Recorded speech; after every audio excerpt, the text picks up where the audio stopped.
آج تو مفتی شہر ہے، آج تو علامۃ الدہر ہے، آج تو قاضی القضات ہے، آج تو منسٹر ہے، آج تو وزیر اعظم ہے، آج تو پہلوان ہے، آج تو شہزادہ ہے، آج تو بادشاہ ہے، آج تو زوراور ہے، آج تیری طاقت کے کیا کہنے، آج شیروں کو تو نچا لیتا ہے، ہاتھیوں کو تو بٹھا لیتا ہے، آج تو بڑا زوراور گھڑ سوار ہے، آج تیری طاقت کے کیا کہنے، تو کشتی کرتا ہے، زمانہ دیکھنے آتا ہے، آج تیری طاقت کے شوہرے ہیں، تیری عظمت کے تنتنے ہیں، لیکن انسان تو ایک ناپاک قطرہ تھا اور رحم مادر میں تھا، تیرے اندر یہ رنگ کس نے بھرے، تیرے کانوں میں نغمے کس نے رکھے، تجھے دماغ کی قوتیں کس نے دی، زبان کو بولنا کس نے سکھایا، آنکھوں میں توانائیاں کس نے رکھیں، تیری زبان کا طوطی بولتا ہے، یہ سلیقے کس نے دیے۔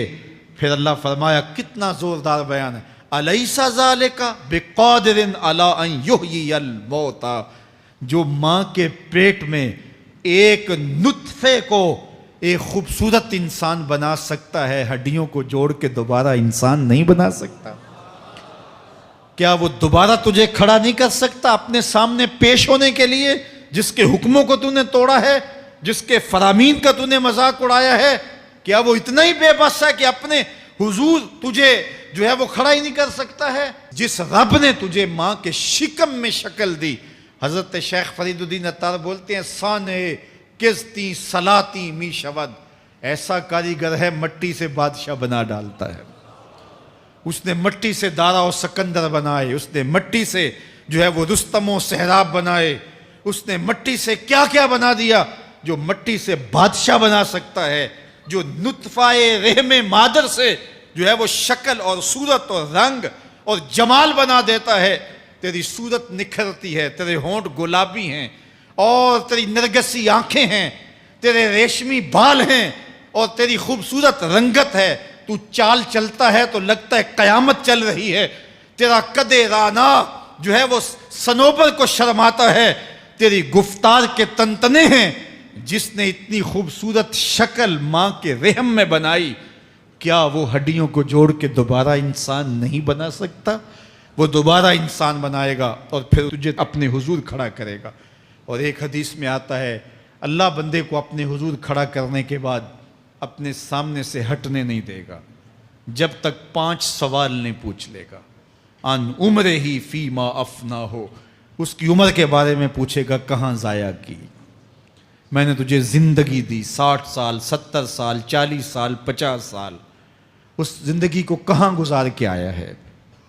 ان شباب ہی فیما ابلا ہو، اس کی جوانی کے بارے میں پوچھا جائے گا، جوانی کہاں گزار کے آیا ہے؟ مجنوں تو نہیں بنا رہا، خواہشات کا اسیر تو نہیں ہو گیا، دیوانوں کی طرح زندگی تو نہیں گزار کے آ گیا؟ تیری جوانی کسی چوک میں تو نہیں گزری، تیری جوانی آوارگی میں تو نہیں گزری، ساری رات سوشل میڈیا کے اوپر گندگی اور غلاظتیں تو نہیں دیکھتا رہا؟ تیری زندگی گزری کہاں ہے؟ تیری جوانی گزری کہاں ہے؟ اگر کوئی جواب نہ ہوا تو پھر کیا جواب دے گا؟ اور وہ کتنا خوش نصیب ہوگا جو کہے گا، مالک میری جوانی سجدوں میں گزری، میری جوانی قیام میں گزری، میری جوانی رکوع میں گزری۔ میرے حضور فرماتے ہیں، سبعۃ یظلھم اللہ فی ظلہ یوم لا ظل الا ظلہ، 7 اشخاص ایسے ہیں قیامت کے دن جب کوئی سایہ نہیں ہوگا، اللہ ان 7 کو اپنے عرش کا سایہ دے گا۔ ان میں سے دوسرا شخص میرے حضور نے بیان فرمایا، وشاب نشأ فی عبادت اللہ، وہ جوان جس کی جوانی اللہ کی عبادت میں گزری۔ جوانوں، اپنی زندگی کو مالک کی دہلیز پہ لے آؤ۔ جوانی وہی ہے جو مالک کی چوکھٹ پہ گزرے۔ اپنے دل کا تعلق جوڑو، عشق کرنا ہے تو پھر آمنہ کے لال سے کرو، محبت کا رشتہ ان سے جوڑو، تعلق کا ربط ان سے قائم کرو، جوانی کو دین کی راہ پہ ڈالو۔ اللہ اکبر، سنو میرے حضور کا فرمان، انا حبیب اللہ، میں اللہ کا حبیب ہوں۔ پھر فرمایا، الشاب التائب حبیب اللہ، جو جوان جوانی میں توبہ کرے وہ بھی اللہ کا حبیب ہے۔ آؤ اللہ کے حبیب بن جاؤ، اللہ کے حبیب بن جاؤ، اللہ کے حبیب بن جاؤ، اللہ کے محبوب بن جاؤ۔ لیلۃ القدر کی گھڑیاں ہیں، رات کا پچھلا پہر ہے، اللہ کے حضور یہ عہد کر کے اٹھو، مالک جو زندگی گزر گئی، آئندہ جوانی کا ایک ایک لمحہ تیرے لیے گزرے گا، جیوں گا تو تیرے لیے، مروں گا تو تیرے لیے، میری ایک ایک سانس تیرے نام وقف ہوئی، میری زندگی کی ایک ایک ساتھ تیرے نام وقف ہوئی، میں اپنا سب کچھ تیرے لیے پیش کرتا ہوں، میری زندگی کا مالک بھی تو ہے، میری موت و حیات کا خالق اور مالک بھی تو ہے، یہ زندگی تو نے دی، تیری امانت ہے، تیرے حضور ہی پیش کرتا ہوں، اور لیلۃ القدر کی گھڑیوں میں اس عزم کے ساتھ گھروں کو لوٹو کہ اللہ میری زندگی کا ایک ایک لمحہ تیرے نام ہوا، آنے والے موسم تیرے نام ہوئے، میری جوانی تیرے نام ہوئی، میرے آنسو تیرے نام ہوئے، میری پیشانی تیرے نام ہوئی، میرے دل کی دھڑکن تیرے نام ہوئی، میری صلاحیتیں تیرے نام ہوئی، میری زبان بولے گی تو تیری تسبیح بولے گی، تیرے ذکر کے ترانے پڑے گی، میرے کان سنیں گے تو قرآن کے نغمے سنیں گے، میری آنکھیں دیکھیں گی تو مالک تیری قدرت کی نشانیاں دیکھیں گی، تیرے رسول کا روضہ دیکھیں گی، تیرا کعبہ دیکھیں گی، مالک میری زبان سچائی کے نور سے مالا مال ہوگی اور میں ساری زندگی تیرے نام کرتا ہوں، اور جب آپ اپنی ساری زندگی اللہ کے نام کر دیں گے تو پھر وہ پوری کائنات تمہارے نام کر دے گا، کی محمد سے وفا تو نے تو ہم تیرے ہیں، یہ جہاں چیز ہے کیا لوح و قلم تیرے ہیں۔ اللہ آپ سب کو اپنی پناہ میں، امان میں اور حفاظتوں کے حصار میں رکھے۔ سونے کی آمد